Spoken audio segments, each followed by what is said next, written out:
territórios da mesma forma, né?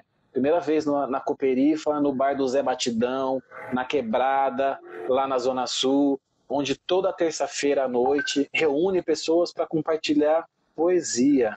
Que beleza. Poesia. Onde as pessoas às vezes não imaginam que isso aconteça numa periferia.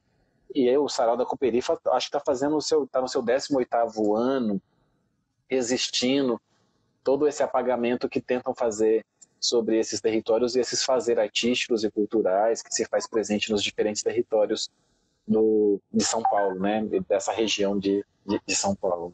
Sim, e é interessante a gente ter, por exemplo, fazer um panorama sobre todos os relatos, tudo que você, poxa, tão bem nos enriquece com a tua experiência de vida e refletir sobre a ideia de que quando a gente deixa de ter esses referenciais, muito provavelmente existe uma probabilidade agravada, acentuada, de que a próxima geração que não tenha contato com isso, ela se torne frágil, sabe? Na ausência desses valores, na ausência desse pertencimento, na ausência dessa situação de ser e estar no mundo. E, sobretudo, consciente do contexto, né, em que a gente, enfim, lamentavelmente, vive aqui no Brasil.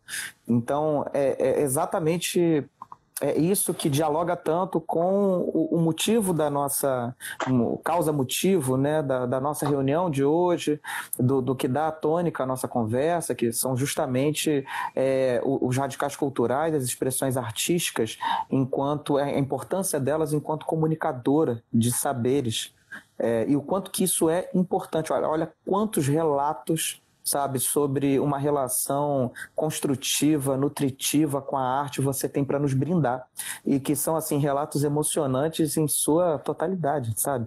E o quanto que é importante, né, para uma pessoa negra ter esse local, sabe, ou essa conexão estabelecida com representatividades, ou com a possibilidade de que isso aconteça e existam representatividades possíveis para a gente se perceber nesse local, sabe, o quanto que isso faz falta, sabe, o quanto que isso é apagado, sabe, o quanto que falta estabelecimento prático de empatia para entender, para uma pessoa que não passa por isso, perceber o quanto que é difícil para o outro. E não é um outro qualquer, é um outro a maioria do país, sabe?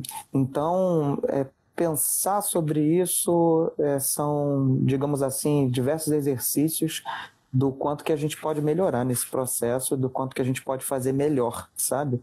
Porque, às vezes, com breves relatos, a gente já se nutre tanto, né? Isso faz tão bem, assim, por dentro. Eu não posso falar por ninguém, eu posso falar por mim. E eu posso partilhar o que a gente, nossa, tem o privilégio de viver junto e de ter experiências de vida, mas é isso, é a gente se emocionar com essas representatividades, com essa possibilidade de troca, né? E de reconexão com as nossas... com a nossa ancestralidade, enfim, com a nossa história, que está aí relegada há tanto tempo. E é muito bonito você ver, a gente foi do Amapá ao Ilê, e passando pelo Carnaval de São Paulo, e nós estamos falando sobre a mesma coisa, e parece que a gente está a todo momento falando sobre novidades, mas que fazem parte do nosso legado ancestral. É perturbador isso.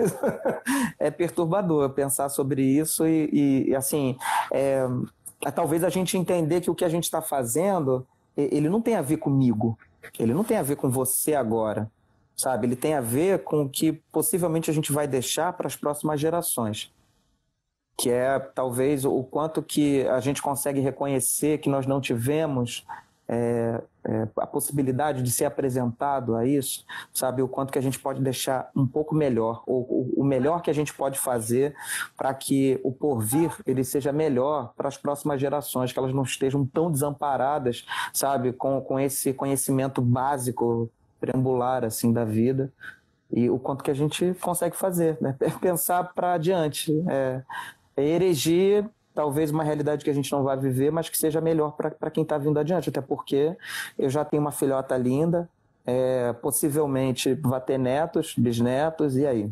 Como é que vai ficar para eles depois, né? E se entender e se entender como parte dessa espiral, né? Dessa energia circular, né? Porque as cabeças de hoje, né? Elas foram pensadas ontem, né? Então a gente trazer essa referência de como a gente vai preparar esse terreno para as cabeças que vão ser, que estarão pensando amanhã, né? Não que essas crianças não estão pensando hoje, estão Sim. pensando e estão sendo formadas a partir do hoje, mas essa reverência aos que nos provocaram lá atrás a pensar para que hoje a gente, no espaço onde a gente ocupa, né, enquanto articulador cultural, enquanto animador cultural, enquanto assistente técnico, enfim, enquanto pessoas, né, nos diferentes espaços a gente consiga alargar a roda, né, e para que mais pessoas possam entrar, né, e reconhecer para quem vive, para quem não vive, né, de toda a beleza dentro de toda a sua complexidade, o que a beleza representa, assim, né, que muitas pessoas que às vezes vivem da tradição, as comunidades de terreiro e tantas outras manifestações que a gente falou aqui, às vezes a sociedade está o tempo todo dizendo que aquilo não é bom, que aquilo não é belo, que aquilo não tem valor, que aquilo não é ciência, não tem tecnologia, não tem... Não é sofisticado, não serve, não é sofisticado. Desqualifica. Mas acho que ao mesmo tempo que tem essa força contrária de tentar apagar, tem uma força ancestral que faz resistir, porque senão isso já era para ter dizimado assim tantas manifestações, né? Uhum. De todo o processo que o Brasil viveu da colonização e da escravização e da negação desse ser, porque nem era entendido como sujeito, né? Se não fosse essa força ancestral que nos mantém de pé e que nos move, isso já teria acabado, e muito pelo contrário, né? Às vezes, em alguns espaços educativos, principalmente, trata disso como folclore, né? Exato. Ou de uma maneira fetichizada, como se isso não existisse. Não quer dizer que você não ter vivenciado ou experienciado, não quer dizer que isso não existe.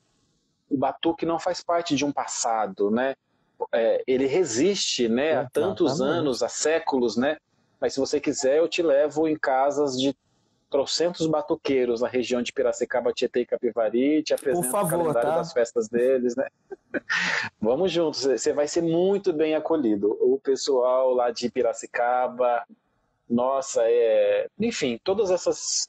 Acho que faz parte o acolhimento faz parte do valor ancestral preto, assim, sabe, né? Que qualquer uma dessas comunidades que relatei, Sim. com certeza você será muito, muito bem-vindo, assim, muito bem acolhido, né? Assim como também fui.